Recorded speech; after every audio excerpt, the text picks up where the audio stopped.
जय हिंद। आई होप आपने वर्कशीट वगैरह भी सॉल्व कर ली होगी। हमारा पहला चैप्टर कंप्लीट हो गया है, सेल। हम लोग सेकंड चैप्टर पे मूव कर रहे हैं, मैटर इन आ सराउंडिंग। और मैटर इन आ सराउंडिंग में हमारे लिए पहला पॉइंट आ रहा है मैटर। हिंदी या मराठी भाषा में पदार्थ। अब पूछा गया what you mean by matter, क्या होता है मैटर। अब आपको बहुत ही ध्यान से मेरी बातें सुननी हैं। ये एक प्रकार का स्टोरी है, ठीक है। अब यहाँ पर मैटर को साइंटिस्ट लोग या विद्वान लोग, फिलोसोफर्स कई सौ सालों से, नंबर ऑफ सेंचुरीज पहले से ही खोज रहे हैं, ढूंढ रहे हैं, पता करने की कोशिश कर रहे हैं कि व्हाट इज़ मैटर, मैटर क्या है। और इसे पता करने के लिए हमारे पास जो एविडेंस है वो ऐसे हैं कि 323 BC में जीसस क्राइस्ट के जन्म के 323 साल पहले, 323 BC में जीसस क्राइस्ट के 323 साल पहले यहाँ पे रोमन फिलोसोफर्स ने, रोमन स्कॉलर्स ने डिसाइड किया कि चलो हम लोग स्टडी करते हैं, पता करते हैं कि व्हाट इज़ मैटर। पर उन विद्वानों ने ये सोचा कि हम लोग खुद पता करने के बजाय हम लोग एक गैदरिंग करते हैं, दुनिया के सारे विद्वान लोगों को, सारे ब्रिलियंट लोगों को बुलाते हैं और एक कॉन्फ्रेंस करते हैं। और इस प्रकार दुनिया के पहले कॉन्फ्रेंस को, वर्ल्ड कॉन्फ्रेंस को लोगों को इनवाइट किया गया। और उस इनविटेशन में एक ही टॉपिक था पहला, व्हाट इज़ मैटर। सारे दुनिया भर के इम्पोर्टेंट लोग, ब्रिलियंट लोग जब एक जगह आ गए तो उन्हें डिस्कशन स्टार्ट किया, अपनी कॉन्फ्रेंस स्टार्ट की with the topic what is matter. अलग अलग विद्वान लोग, स्कॉलर लोग अपनी अपनी बातें बताने लगे, पर आंसर कुछ मैच नहीं हो रहा था। फाइनली आंसर आया, anything which is having mass and occupy space. Anything having mass and occupy space is called as matter. क्या कहा मैंने? एनीथिंग, ऐसी कोई भी चीज़, एनीथिंग विच हैज़, जिसके पास क्या है? Mass. Anything which is having mass, anything which has mass and occupy space. अब इमेजिन करो, क्या ये पेन को मास है? यस, होंगी 10-15 ग्राम की मास है। क्या इसने स्पेस ऑक्यूपाई किया? यस। ये जो पेपर्स है, क्या इनको मास है? यस। क्या वो स्पेस ऑक्यूपाई करते? यस। बैग मास? यस। स्पेस? यस। तो वो सारी चीज़ें जो आपके सराउंडिंग में है, अगर उसे मास है और वो स्पेस ऑक्यूपाई करता है तो उसे क्या कहेंगे? Matter. So anything which is having mass and occupy space is called as matter. तो अब आपको ये पता चल गया कि मैटर क्या है। मैं ये कहूँगा कि रोमन फिलोसोफर्स को ये पता चल गया कि मैटर क्या है, जिसको मास होता है और जो स्पेस ऑक्यूपाई करता है वो क्या है हमारे लिए? मैटर। तो रोमन फिलोसोफर ने इस प्रकार पता कर लिया मैटर्स। ज़रा इमोशंस के बारे में एक बार बात कर लेते हैं। इमोशंस, अब इमोशंस में है love, hate, fear and so on. अलग अलग प्रकार के इमोशंस, ठीक है, happiness and so and so on. पहले प्यार का लेते हैं। अब आपकी मम्मी आपको प्यार करती है। अब आपने कहा, बड़ा टिपिकल सा स्टेटमेंट, ध्यान से सुने, सर मेरी मम्मी मुझे 2 किलो प्यार करती है। ठीक है, हंसी आ गई होगी, मेरी मम्मी मुझे 2 किलो प्यार करती है, हाउ इट इज़ पॉसिबल?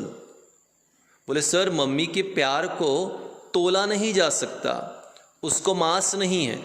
हाँ वो इमोशंस है, उसे मास नहीं है। और आपको क्या कहा था, जिसको मास है और वो स्पेस ऑक्यूपाई करता तो मैटर, पर मम्मी के इमोशंस को, मम्मी के प्यार को मास तो नहीं है, तो इमोशंस, लव, ये आपके लिए जो है मैटर नहीं है। आगे, अब यहाँ पर आपको गुस्सा आ गया, एंगर, ठीक है, आप अपने छोटे भाई पे गुस्सा हो गए, छोटी बहन पे गुस्सा हो गए। आपने कहा कि मैं तुझ पर 500 ग्राम गुस्सा हूँ, मैं तुझ पर 500 ग्राम गुस्सा हूँ। How it is possible? क्या गुस्सा 500 ग्राम हो सकता है? नो। तो anger again it is not a matter. ठीक है सर, कल रात काफ़ी अंधेरा था, मैं कॉरिडोर से जा रहा था, सर मैं 10 ग्राम डर गया। 10 ग्राम डर गया? क्या फियर यहाँ पे मैटर है? नो। तो फियर, ठीक है, phobia, hate, anger, happiness, love, ये कोई भी मैटर नहीं है, क्योंकि इसमें कहीं पर भी मास नहीं है। तो बेटा ऑलवेज रिमेंबर, जहाँ पे मास है और स्पेस ऑक्यूपाई होगा तो वो मैटर, और अगर मास नहीं है, स्पेस ऑक्यूपाई नहीं होता तो मैटर नहीं है। चलिए आगे बढ़ते हैं बेटा। ग्रीक फिलोसोफर्स ने ये तो पता कर लिया था कि व्हाट इज़ मैटर, और आपको अभी मैंने थोड़े पहले पुराने लेक्चर में बताया था कि जिसको मास है और जो स्पेस ऑक्यूपाई करता है वो मैटर है। बोले यस सर। अब उन्होंने पता करना था कंपोजिशन ऑफ मैटर, मैटर बनता कैसे है। काफ़ी डिस्कशन हुआ, सारे स्कॉलर्स जो कॉन्फ्रेंस के लिए आए थे उनमें, पर आंसर मिला ही नहीं। फाइनली उनमें से एक साइंटिस्ट या एक स्कॉलर, डेमोक्रिटस नाम है उसका, डेमोक्रिटस, ये एक बड़ा सा पत्थर लेके आया, एक स्टोन लेकर आया और एक बड़ा हैमर, हथौड़ा लेकर आया। डेमोक्रिटस ने इस बड़े से पत्थर को यहाँ हैमर से मारा, पत्थर टूट गया और छोटा हो गया। फिर उस छोटे पत्थर को और मारा, वो भी टूट गया और टूट गया और टूट गया और टूट गया। ऐसे वो कई बार मारता गया और फाइनली फाइन पार्टिकल्स तैयार हो गए। वो उन पे भी हथौड़ा मारने लगा पर वो और बारीक नहीं हुए। फाइनली डेमोक्रिटस कहता है कि देखो पत्थर मैटर था और पत्थर ऐसे फाइन पार्टिकल्स से बनता है, और ऐसे फाइन पार्टिकल्स को नाम दिया गया एटोमॉस, ATOMOS, एटोमॉस, जो नाम बाद में चेंज करके क्या बन गया, एटम। तो आपने ये सीखा कि matter is composed of extremely small tiny particles. क्या सीखा आपने? Matter is composed of extremely small tiny particles called as atoms और एटम। तो आपको ये पता चल गया कि जिसको मास है और जो स्पेस ऑक्यूपाई करता है वो मैटर है, और मैटर बहुत ही छोटे छोटे पार्टिकल्स से बनता है, जिन पार्टिकल्स को हम लोग कहते हैं यहाँ पे एटमॉस और एटम, एटमॉस और एटम। अब ग्रीक फिलोसोफर ने कॉन्फ्रेंस ऑर्गेनाइज तो की थी, तो उन्हें 2 चीज़ के आंसर मिल गए कि मैटर बनता, मैटर क्या है और मैटर बनता किस चीज़ से है। अब उनके पास क्वेश्चन था वेयर, मैटर कहाँ कहाँ पर प्रेजेंट है, मैटर कहाँ कहाँ पर प्रेजेंट है। तो उन्होंने यहाँ पे कहा मैटर अर्थ में प्रेजेंट है। आप भी जानते हो, करेक्ट बात है, धरती में मैटर प्रेजेंट है। उन्होंने कहा कि सर मैटर एयर में प्रेजेंट है, matter is found in air. उन्होंने कहा matter is present in water. और आखिरी पॉइंट कहा matter is present in fire. तो फायर में, वाटर में, एयर में और अर्थ में मैटर प्रेजेंट है। तो इस प्रकार इन 3 पॉइंट्स पे 323 BC में कॉन्फ्रेंस ऑर्गेनाइज हुआ। इस कॉन्फ्रेंस के ये रिजल्ट मिले, सब लोग अपने अपने घर चले गए। पर बेटा आपको जान के आश्चर्य होगा और खुशी भी होगी कि भारत में 625 BC में जीसस क्राइस्ट के 625 साल पहले और ग्रीक फिलोसोफर के भी 300 साल पहले भारत में महर्षि कनाद KANAD महर्षि कनाद ने 625 BC में ही बोल दिया था, पदार्थ is anything which is having mass and occupy space. Matter वो होता है, पदार्थ वो है जिसको मास है और वो क्या ऑक्यूपाई करता है, स्पेस।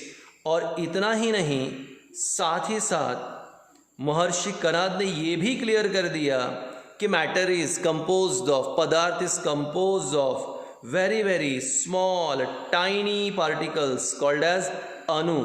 आप जानते हो हिंदी मराठी भाषा में अणु यानी एटम, ठीक है, यानी उन्होंने 625 BC में ही बोल दिया था कि पदार्थ बहुत ही टाइनी पार्टिकल्स से बनता है। इन टाइनी पार्टिकल्स को अणु कहते हैं, जिसे आज हम एटम कहते हैं। तो ये हमारे लिए एक ग्रेट बात थी कि हमारे देश के महर्षि कनाद ने 625 BC में ही बोल दिया था कि जिसको मास है और जो स्पेस ऑक्यूपाई करता है वो मैटर, और मैटर कैसे बना है, टाइनी पार्टिकल कॉल्ड एज अणु और एटम। ठीक, भारत में ये बहुत ही कॉमन बात है पंच महाभूत, पंच तत्व। अब हम लोग कहते हैं कि मानव शरीर पंच तत्वों का बना हुआ है, मानव शरीर पंच महाभूत से बना हुआ है। अग्रीड। अगर कोई मर जाए तो कहते हैं कि वो पंच तत्व में विलीन हो गया है, वो पंच तत्व में चला गया है। अरे यार, इसका मतलब क्या होता? तो महर्षि कनाद ने कहा कि मैटर इज प्रेजेंट इन, कहाँ पे, earth. Matter is present in water, matter is present in fire, matter is present in air, and one step ahead Maharshi Kanad सारे वर्ल्ड के फिलोसोफर से एक स्टेप आगे, और वो कहते हैं पंच महाभूत, matter is also present in space. अब आप तो जानते हो इतने सारे प्लैनेट है हमारे पास स्पेस में, ये सारा स्पेस वो भी किस चीज से बना है, मैटर से ही बना हुआ है। तो इस प्रकार भारत में अग्नि, वायु, जल, पृथ्वी और आकाश, ठीक है, 5, ठीक है, अग्नि, वायु, जल, पृथ्वी, आकाश, ये पंच महाभूत है। और ये पंच महाभूत 5 एलिमेंट्स, यहाँ पर मैटर प्रेजेंट है। महर्षि कनाद ने इसे एक्सप्लेन किया है। तो अब आपको पता चल गया कि मैटर मतलब क्या, मैटर का कंपोजिशन। हाँ, matter is composed of very small tiny particle called atoms या एटमॉस। और ये पता चला कि मैटर इस यूनिवर्स में कहाँ पे है, 5 चीज़ों में होती है। तो ये था आपके लिए अभी इंट्रोडक्शन किस चीज़ का, matter in our surrounding, chapter number 1 chemistry.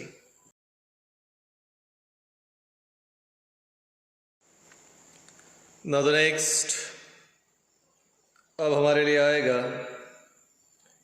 Characteristic of matter, characteristics of matter. Matter की कौन कौन सी कैरेक्टरिस्टिक है, मैटर के कौन कौन से फीचर है। पहला, मैटर हैज मास। दूसरा, matter occupy space. Third one, matter shows inertia, matter is affected by gravity, और पांचवा, मैटर cannot be destroyed। तो कुल मिलाकर मैटर की 5 प्रॉपर्टी है या कैरेक्टरिस्टिक। फिर से एक बार, पहला, matter is having mass. Second, matter occupies space. Matter shows inertia. Matter is affected by gravity और मैटर कैनॉट बी डिस्ट्रॉयड। ये तो बात हम पहले ही बोल चुके हैं। Anything which is having mass and occupies space is called as matter। ठीक है, तो मैटर को मास होता है, बिना मास के कोई भी मैटर नहीं। Matter occupies space, matter occupies space.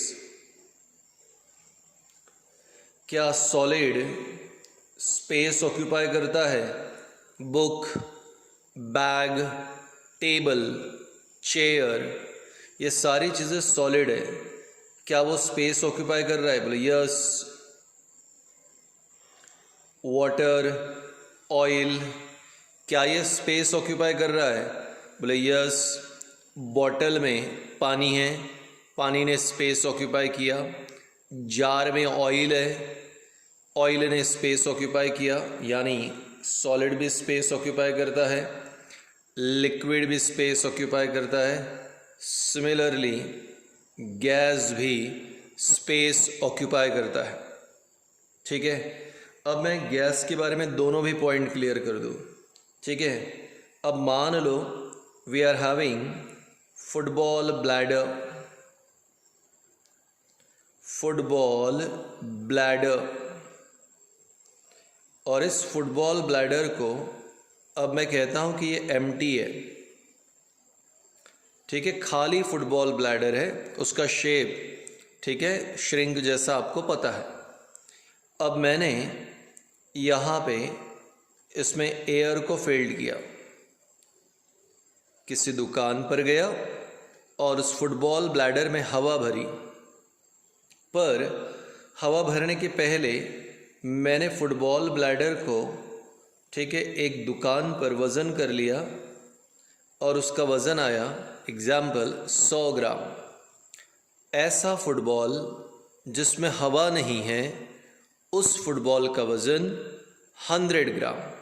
अब मैंने हवा भर ली, हवा भरने से फुटबॉल टर्जिड हो गया, पूरी तरह वो गोल हो गया, और ऐसा गोल हमारे लिए फुटबॉल, ठीक है, लाइक दिस, आप जानते हो, ऐसे दिखाई देने लगा। अब यहाँ पे मैं लिख देता हूँ टर्जिड फुटबॉल, वो फुटबॉल जो पूरी तरह हवा से भरा हुआ है। अब पहले हमने देखा था कि हमारा फुटबॉल जो है, ठीक है, वो श्रिंक स्टेज में था, अब वो पूरा टर्जिड हो गया। क्या उसने स्पेस ऑक्यूपाई किया?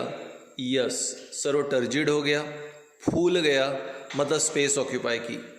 फुटबॉल के जगह पे अगर आप बलून देखोगे, हाँ सर, बलून बड़ा हो गया हवा के कारण, यानी हवा ने बलून के अंदर स्पेस ऑक्यूपाई किया। पर हवा भरने के बाद जब मैंने इसे वापस वेइंग मशीन पे रखा तो वज़न आया 102 ग्राम। पहले वज़न किया था 100 ग्राम बिना हवा के, हवा के साथ वज़न किया तो 102 gram. That means air, that means gas is having mass. तो गैस को भी मास होता है और गैस स्पेस भी ऑक्यूपाई करता है।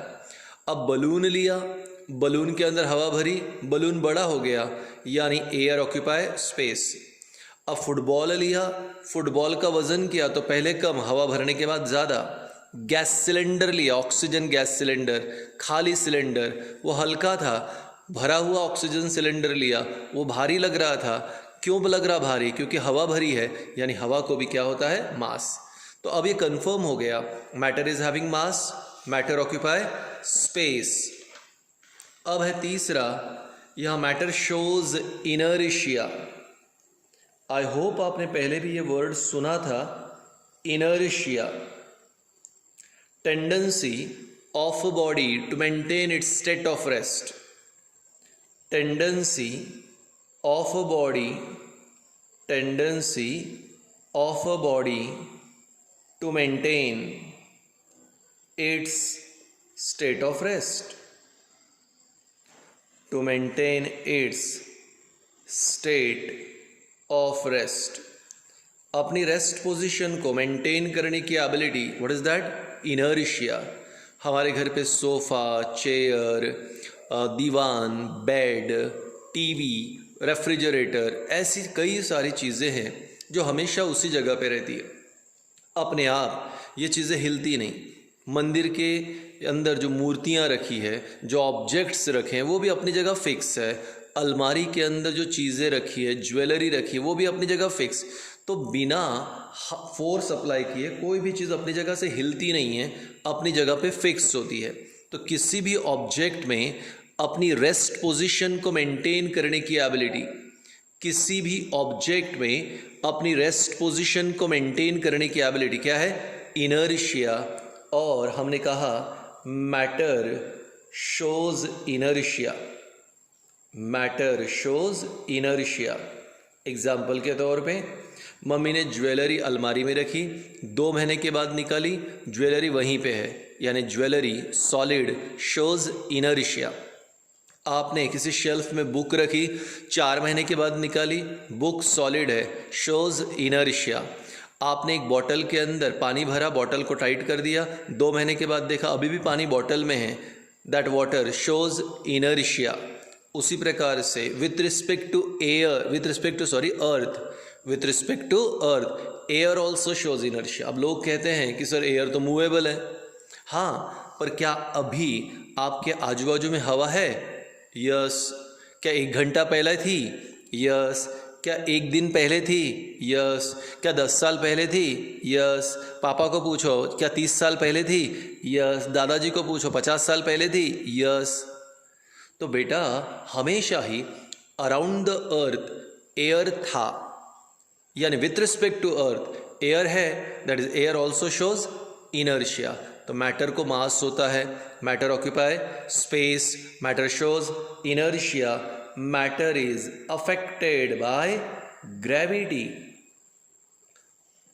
अब सॉलिड को ऊपर फेंको, किधर आया? नीचे, अफेक्टेड बाय ग्रेविटी। लिक्विड को फेंको ऊपर, किधर आया? नीचे, अगेन अफेक्टेड बाय ग्रेविटी। और with respect to earth air भी कभी जाता नहीं है। एयर, एटमॉस्फेयर, हमारे अर्थ पे एटमॉस्फेयर क्यों है? Sir the gravity holds the atmosphere. ये वो ग्रेविटी है जो क्या करके रखा है? एटमॉस्फेयर को पकड़ के रखा है। अगर मान लो कि 5 मिनट के लिए, 10 मिनट के लिए अर्थ का ग्रेविटी 0 हो गया तो सारा एटमॉस्फेयर भी गायब हो जाएगा। धरती एटमॉस्फेयर को होल्ड करके रखी है, यानी एटमॉस्फेयर भी जो धरती के ऊपर है, ये जो गैशियस एनवलप धरती के ऊपर है, वो भी किसके कारण है? ग्रेविटी। तो matter is affected by gravity, चाहे वो सॉलिड हो, लिक्विड हो, gas. Matter can not be destroyed. तो बेटा हमेशा जितना मैटर है उतना ही मैटर बाद में रहेगा। फॉर एग्जाम्पल, अगर मैं एक रिएक्शन कर रहा हूँ, उस रिएक्शन में मैंने 100 ग्राम रिएक्टेंट लिया, ठीक है, ए, ठीक है, और रिएक्शन हो गया और मुझे मिलेगा B+C। कितने प्रोडक्ट मिले? 2। अगर मैंने 2 देखे तो मुझे एक मिला 60 ग्राम और दूसरा मिला मुझे 40 ग्राम। तो बोलो 60 + 40 अगेन 100। तो बिफोर द रिएक्शन कितना था? 100। आफ्टर द रिएक्शन कितना है? 100। I will tell you the example. CaCO3, calcium carbonate 100 gram, reaction होगा, मिलेगा CaO + CO2। इन दोनों का टोटल देखा, अगेन कितना मिला? 100 ग्राम। तो बिफोर 100, आफ्टर 100। तो मैटर कहीं नहीं जाता। हाँ, उसकी स्टेट चेंज होगी, 1 स्टेट से 2nd स्टेट में कन्वर्ट होगा, उसका नेचर चेंज होगा, एक कंपाउंड का कन्वर्शन दूसरे कंपाउंड में हो जाएगा, पर जो क्वांटिटी है जो अमाउंट ऑफ मैटर है वो कभी भी चेंज नहीं होने वाला। पहले 100 ग्राम था तो बाद में भी 100 ग्राम, पहले 50 ग्राम था तो बाद में भी 50 ग्राम। तो मैटर कहीं नहीं जाता, मैटर की क्वांटिटी उतनी रही। हाँ, उसके फॉर्म चेंज होंगे, उसका नेचर चेंज होगा, पर मैटर कभी डिस्ट्रॉय होता नहीं। So matter is having mass, matter occupy space, matter shows inertia, matter is affected by gravity and matter cannot be destroyed। एक बार फिर से matter की कितनी प्रॉपर्टी आ गई? Characteristic 5, matter has mass, matter occupy space, matter shows inertia, matter is affected by gravity, matter cannot be destroyed। तो ये थे हमारे लिए यहाँ पे कैरेक्टरिस्टिक और फीचर्स ऑफ मैटर।